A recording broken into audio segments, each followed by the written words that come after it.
राहुल गांधी ने स्पीकर पद चुनाव के मुद्दे पर ममता बनर्जी से 20 मिनट तक फोन पर बातचीत की। टीएमसी ने इंडिया ब्लॉक के उम्मीदवार के सुरेश को समर्थन देने का ऐलान किया है। इससे पहले ममता बनर्जी की नाराजगी की खबर आई थी, लेकिन अब तृणमूल कांग्रेस ने समर्थन की पुष्टि की है। राहुल गांधी ने ममता बनर्जी से 20 मिनट तक फोन पर बात की थी। स्पीकर पद चुनाव में टीएमसी इंडिया ब्लॉक के उम्मीदवार के सुरेश को समर्थन देगी। इससे पहले बताया जा रहा था कि उम्मीदवार के फैसले पर ममता बनर्जी नाराज है। 18वीं लोकसभा के लिए आज स्पीकर पद का चुनाव होने जा रहा था। स्पीकर पद के लिए एनडीए की ओर से ओम बिड़लाल, जबकि विपक्ष इंडिया ब्लॉक की ओर से के सुरेश आमने सामने हैं।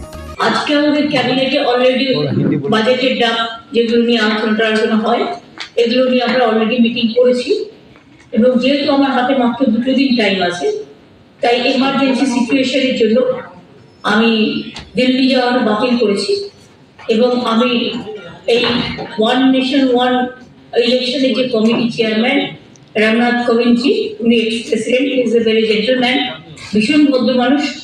আমি ওনাকে বাতিল করবার আগে অনেকবার ফোন করেছিলাম, but he was out of station, তাই কথা হয়নি। কিন্তু আপনাদের এখানে আসার আগে আমার সাথে ওনার কথা হয়েছে এবং আমি ওনাকে বুঝিয়ে বলেছি এবং উনি আমাকে বলেছেন ঠিক আছে মমতাজি, নো প্রবলেম। আমি বলেছি এইটুকু অ্যালাউ করো, আমার পার্টির বিহাফে আমি সুদীপ বন্দ্যোপাধ্যায় এবং কল্যাণ ব্যানার্জিকে পাঠাতে চাই, আমার পরিবর্তে তারা মিটিংয়ে অ্যাটেন্ড করবে। উনি বলেছেন ঠিক আছে, মোস্ট ওয়েলকাম। সেজন্য আমি সুদীপ বন্দ্যোপাধ্যায় এবং কল্যাণ ব্যানার্জিকে পাঠাচ্ছি, আমি নিজে থাকতে পারছি।